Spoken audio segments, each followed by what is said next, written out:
Assalamualaikum warahmatullahi wabarakatuh. Saya Putri Wani dari Bahasa Sarjana UHK Pendidikan Bahasa Indonesia ingin menyampaikan hasil diskusi saya tentang metode pengajaran atau yang berfokus pada kampus. Slide selanjutnya.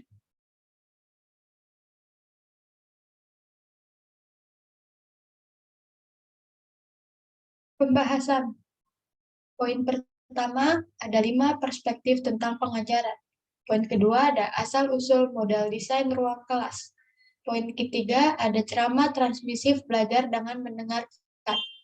Poin keempat, ceramah, seminar, dan tutorial interaktif, atau disebut juga belajar sambil berbicara.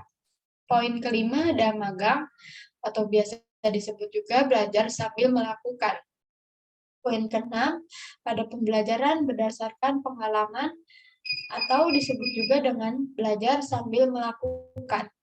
Poin ketujuh, ada model pengajaran pengasuhan dan reformasi sosial, atau disebut juga belajar dengan perasaan. Poin ke-8 yaitu kesimpulan utama. Slide selanjutnya. Poin pertama di sini ada 5 perspektif tentang pengajaran. 5 perspektif sebagai pandangan yang sah dari pengajaran. Yang pertama itu ada transmisi. Transmisi disebut juga penyampaian konten yang efektif atau pendekatan objektifis. Yang kedua, magang disebut juga modeling cara menjadi atau belajar sambil melakukan di bawah pengawasan. Ketiga, ada perkembangan. Perkembangan ini disebut juga dengan menumbuhkan cara berpikir atau konstruktivis atau kognitivis. Keempat, memelihara. Memelihara disebut juga memfasilitasi efikasi diri atau prinsip dasar Moog konektivis. Yang kelima ada reformasi sosial. Disebut juga mencari masyarakat yang lebih baik. Slide selanjutnya.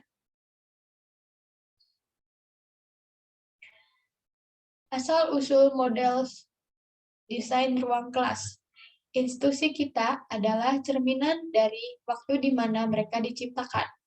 Francis Fukuyama dalam karyanya tulisan monumental tentang perkembangan politik dan pembusukan politik tahun 2011, tahun 2014 menunjukkan bahwa lembaga-lembaga yang menyediakan fungsi-fungsi penting dalam suatu negara seringkali menjadi begitu tetap dari waktu ke waktu dalam struktur asli, bahwa mereka gagal untuk beradaptasi dan menyesuaikan diri dengan perubahan di lingkungan eksternal. Oleh karena itu, kita butuh untuk memeriksa secara kausus akar dari sistem pendidikan modern kita, karena pengajaran dan pembelajaran di masa sekarang masih sangat dipengaruhi oleh struktur kelembagaan yang berkembang bertahun-tahun yang lalu. Dengan demikian, kita perlu memeriksa sejauh mana model pengajaran berbasis kampus tradisional kita tetap fit untuk era digital. Slide selanjutnya.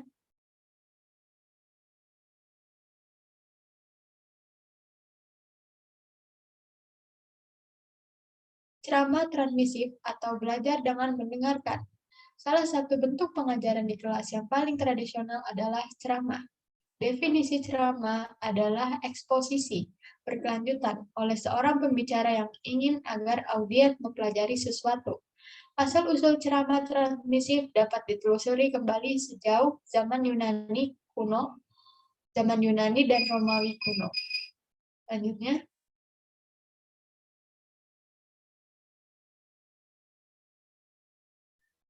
Klik tahun 2000 merangkum berbagai meta-analisis dan studi tentang aktivitas kuliah dibandingkan dengan metode pengajaran lain yang menemukan hasil yang konsisten. Sama sama efektifnya dengan metode lain untuk mengirim informasi bentuk. Sama metode lain seperti video, membaca, belajar mandiri, atau Wikipedia adalah sama efektifnya dengan kuliah untuk menyampaikan informasi.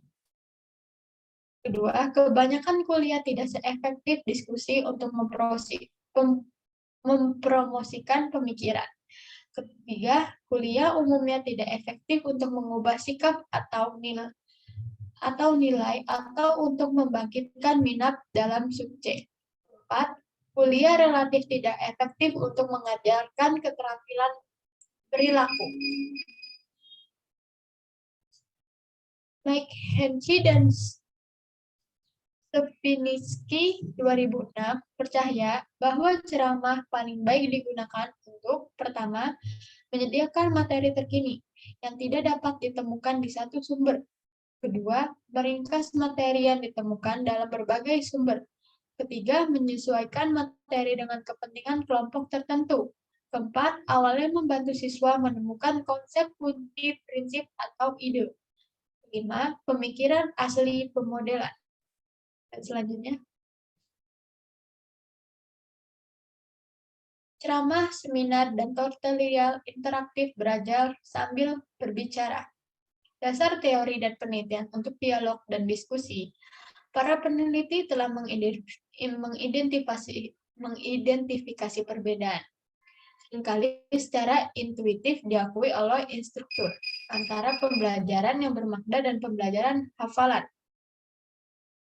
Ashbel 1978, pembelajaran bermakna melibatkan pelajar melampaui menghafal dan pemahaman permukaan fakta, ide, atau prinsip, ke pemahaman yang lebih dalam tentang apa fakta, ide, atau prinsip berarti bagi mereka. Wills dan Peterson tahun 2004 menunjukkan bahwa selain motivasi awal siswa untuk belajar, berbagai faktor lain juga mempengaruhi pendekatan belajar siswa. Secara khusus, pendekatan permukaan untuk belajar lebih sering ditemukan ketika kita ada fokus pada, pertama, transmisi informasi, kedua, tes yang mengandalkan terutama pada memori, tiga, kurangnya interaksi dan diskusi. Di sisi lain, lebih dalam, pendekatan untuk pembelajaran ditemukan ketika ada fokus pada, yang pertama itu berpikir analitis atau kritis, atau pemecahan masalah.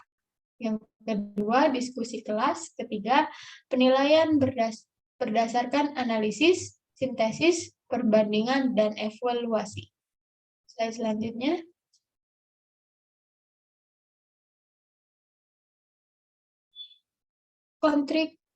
Konstruktivis percaya bahwa pengetahuan terutama diperoleh melalui proses sosial yang diperlukan untuk memindahkan siswa melampaui pembelajaran permukaan ke tingkat pemahaman yang lebih dalam. Pendekatan konektivis untuk belajar juga sangat menekankan pada jaringan pembelajar dengan semua peserta belajar melalui interaksi dan diskusi antara satu sama lain didorong baik oleh kepentingan individu mereka dan sejauh mana kepentingan ini terhubung dengan kepentingan peserta lain. Di sini ada seminar dan tutorial.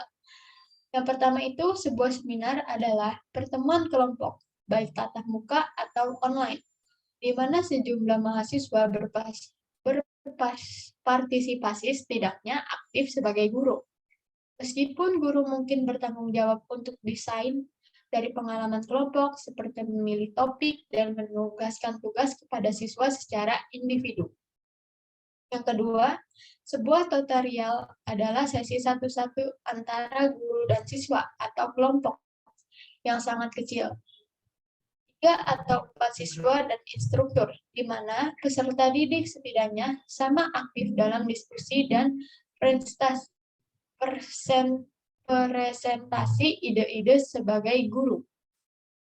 Seminar dan tutorial seringkali memiliki sejarah yang sangat panjang. Setidaknya kembali ke zaman Socrates dan Aristoteles. Keduanya adalah tutor aristokrasi Athena kuno. Seminar dan tutorial mencerminkan pendekatan konstruktivis yang kuat untuk belajar dan mengajar. Selanjutnya,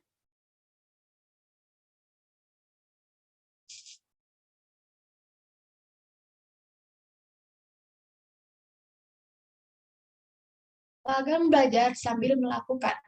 Pentingnya magang sebagai metode pengajaran yaitu belajar dengan melakukan adalah salah satu dari 5 pendekatan pengajaran Reid, Bloom, dan rekan-rekannya. Menetapkan keterampilan psikomotorik sebagai domain ketiga pembelajaran pada tahun 1956, belajar sambil melakukan sangat umum dalam mengajarkan keterampilan motorik, seperti belajar mengendarai sepeda atau bermain, olahraga, tetapi contoh juga dapat ditemukan di sekolah yang lebih tinggi. Pendidikan seperti pragmatik mengajar, magang, medis, dan studi laboratorium. Magang adalah cara khusus untuk memungkinkan siswa belajar sambil melakukan, karena bentuk magang seringkali eksplisit. Model standar juga untuk pengajaran universitas dan khususnya untuk pelatihan prajabatan instruktur universitas. Magang akan dibahas secara terpisah dari bentuk pembelajaran pengalaman lainnya, meskipun sebenarnya hanya satu sangat umum. Fitur utama magang yaitu Kon 1983 berpendapat bahwa magang beroperasi dalam situasi praktik yang sering tidak jelas dan bermasalah, dan dicirikan oleh ketidakjelasan, ketidakpastian, dan ketidakteraturan. Pembelajaran dalam prakerin bukan sekedar learning to do atau pelajaran aktif, tetapi juga memerlukan pemahaman konteks di mana pembelajaran itu akan diterapkan. Selain itu, terdapat unsur sosial dan budaya pada pembelajaran, pemahaman, dan pemahaman praktik, adat istiadat, dan nilai-nilai yang diterima para ahli di bidangnya. Keuntungan dan keterbatasan. Keuntungan utama dari model pengajaran magang dapat diringkas sebagai berikut. Yang pertama ada pengajaran dan pembelajaran sangat tertanam dalam konteks yang kompleks dan sangat bervariasi, memungkinkan adaptasi cepat dengan kondisi dunia nyata.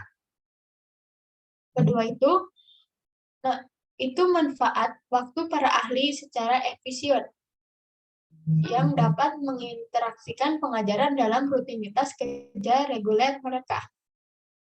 Ketiga, itu memberi pembelajar model atau tujuan yang jelas untuk dicita-citakan.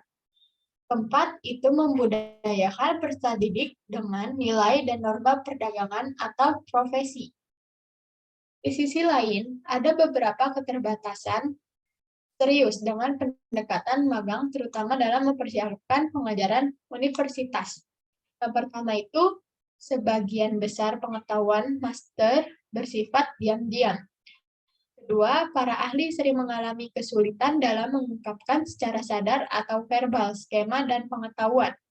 Ketiga itu, para ahli seringkali hanya mengandalkan pemodelan dengan harapan bahwa peserta didik akan mengambil pengetahuan dan keterampilan dari hanya menonton ahli beraksi. Selanjutnya,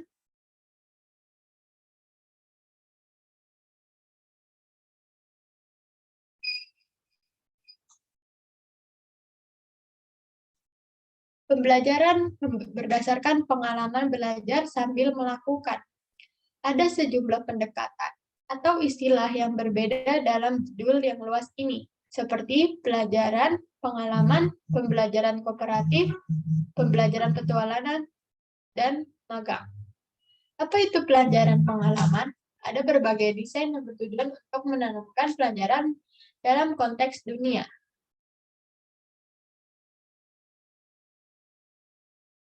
Ada berbagai model desain yang bertujuan untuk ditanamkan pelajaran dalam konteks dunia nyata, termasuk yang pertama itu pekerjaan laboratorium, bengkel atau studio, kedua magang, ketiga pembelajaran berbasis masalah, keempat pembelajaran berbasis khusus, kelima pembelajaran berbasis proyek, keenam pembelajaran berbasis inquiry, ketujuh pembelajaran kooperatif atau berbasis kerja atau komunitas. Fokus di sini adalah pada beberapa cara utama di mana experiential learning dapat dirancang dan disampaikan, khususnya dalam penggunaan teknologi dan dengan cara yang membantu mengembangkan pengetahuan dan keterampilan yang dibutuhkan di era digital. Prinsip inti, experiential learning berfokus pada peserta didik yang merefleksikan pengalaman mereka melakukan sesuatu, sehingga memperoleh wawasan, konseptual, serta keahlian praktis. Model experiential learning Holt menyarankan 4 tahap dalam proses ini. Pertama, eksperimen aktif. Kedua, pengalaman konkret. Ketiga, observasi reflektif. Keempat, konseptualisasi abstrak. Pembelajaran berbasis masalah. Bekerja dalam kelompok, siswa mengidentifikasi apa yang sudah mereka ketahui, apa yang perlu mereka ketahui, dan bagaimana dan di mana mengakses informasi baru yang dapat mengarah pada penyelesaian masalah. Peran instruktur biasanya disebut tutor dalam PBL klasik, sangat penting dalam memfasilitasi dan membimbing proses pembelajaran. Pembelajaran berbasis kasus biasanya ada lebih banyak fleksibilitas dalam pendekatan pembelajaran berbasis kasus dibandingkan dengan PBL. Pembelajaran berbasis kasus sangat populer dalam pendidikan. Pembelajaran berdasarkan pengalaman sambil melakukan. Pembelajaran berbasis proyek mirip dengan pembelajaran berbasis khusus, tetapi cenderung lebih panjang dan cakupan lebih luas dan dengan otonomi atau tanggung jawab siswa yang lebih besar dalam arti memilih subtopik, mengatur pekerjaan mereka, dan memutuskan metode apa yang akan digunakan. Larmer dan Bergendoller 2010 berpendapat bahwa setiap proyek yang baik harus memenuhi kedua kriteria. Yang pertama itu, siswa harus menganggap pekerjaan itu bermakna secara pribadi sebagai tugas yang penting dan mereka ingin melakukan dengan baik. Kedua, proyek yang bermakna memenuhi tujuan pendidikan. Pembelajaran berbasis inquiry atau IBL mirip dengan pembelajaran berbasis proyek, tetapi peran guru atau instruktur agak berbeda. Dalam pembelajaran berbasis proyek, instruktur memutuskan pertanyaan pendorong dan memainkan peran yang lebih aktif dalam membimbing siswa melalui proses tersebut. Berdasarkan pembelajaran berdasarkan pengalaman dalam lingkungan pembelajaran online dapat digunakan dengan sangat efektif untuk mendukung atau mengembangkan pembelajaran pengalaman dalam semua variasinya. Yang pertama, pembelajaran campuran atau terbalik. Meskipun sesi kelompok untuk memulai proses dan untuk membawa masalah atau proyek ke kesimpulan, biasanya dilakukan di ruang kelas atau laboratorium. Siswa dapat semakin melakukan penelitian dan pengumpulan informasi dengan mengakses sumber daya online, dengan menggunakan sumber daya multimedia online untuk membuat laporan atau prestasi dengan kolaborasi secara melalui proyek kritik evaluasi pekerjaan masing-masing, sepenuhnya online. Instruktur menemukan bahwa pembelajaran pengalaman dapat diterapkan sepenuhnya online melalui kombinasi alat sinkron seperti konferensi web, alat asinkron seperti forum, diskusi, atau media sosial untuk kerja kelompok seperti e-portfolio dan multimedia untuk pelaporan dan laboratorium jarak jauh untuk pekerjaan eksperimental. Selanjutnya, model pengajaran pengasuhan dan reformasi sosial belajar dengan perasaan. Perspektif pengasuhan dalam mengajar dapat dipahami dengan baik dalam kaitannya dengan peran orang tua. Perspektif ini sebagian didorong oleh pengamatan bahwa orang belajar secara mandiri sejak usia sangat dini, jadi triknya adalah menciptakan lingkungan bagi belajar yang mendorong daripada menghambat kecenderungan alami mereka untuk belajar mengarahkan tugas-tugas yang sesuai.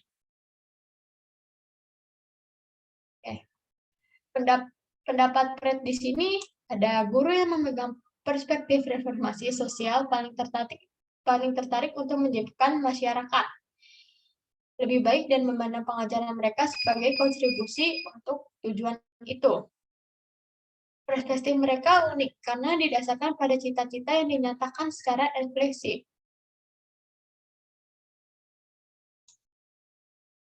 Sejarah dan relevansi untuk konektivitas. Alasan mengapa perspektif pengasuhan reformasi sosial tentang pengajaran penting adalah karena mereka mencerminkan banyak asumsi atau keyakinan seputar konektivitas itu. Pesan peserta didik dan guru dari semua perspektif pengajaran keduanya adalah yang paling berpusat pada peserta didik. Mereka didasarkan pada pandangan yang sangat optimis tentang sifat manusia, bahwa orang akan mencari dan mempelajari apa yang mereka butuhkan dan akan menentukan dukungan yang diperlukan dari pendidik yang peduli dan berdedikasi dari orang lain dengan minat dan perhatian yang sama, dan bahwa individu memiliki kapasitas dan kemampuan untuk mengidentifikasi dan menindaklanjuti dengan kebutuhan pendidikan mereka sendiri. Slide selanjutnya.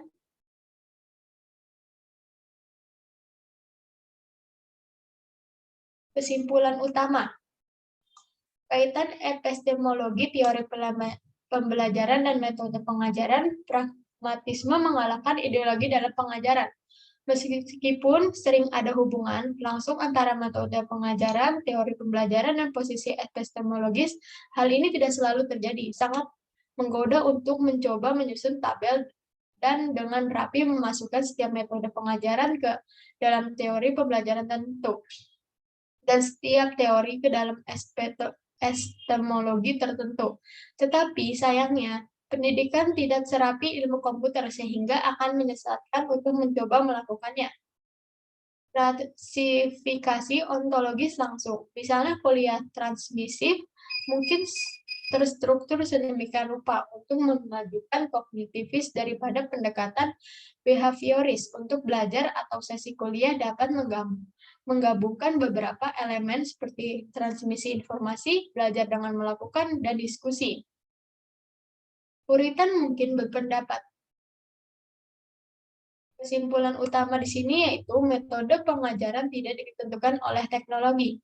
Dalam banyak hal, metode pengajaran, teori pembelajaran, dan epistemologi tidak tergantung pada teknologi atau media penyampaian tertentu, meskipun kita akan melihat dalam bab 8, 9, dan 10 bahwa teknologi dapat digunakan untuk mengubah pengajaran, dan teknologi tertentu akan dalam beberapa hal kasus lebih jauh. Satu metode pengajaran lebih mudah daripada metode lain, tergantung pada karakteristik atau kemampuan teknologi itu. Dengan demikian, guru yang menyadari tidak hanya beragam metode pengajaran, tetapi juga teori pembelajaran dan landasan epistemologisnya akan berada dalam posisi yang jauh lebih baik untuk membuat keputusan yang tepat tentang bagaimana mengajar dalam konteks tertentu. Juga seperti yang akan kita lihat, memiliki pemahaman semacam ini juga akan memfasilitasi pilihan teknologi yang tepat untuk tugas atau konteks pembelajaran tertentu. Sekian hasil diskusi saya. Kurang dan lebihnya mohon dimaafkan. Terima kasih. Assalamualaikum warahmatullahi wabarakatuh.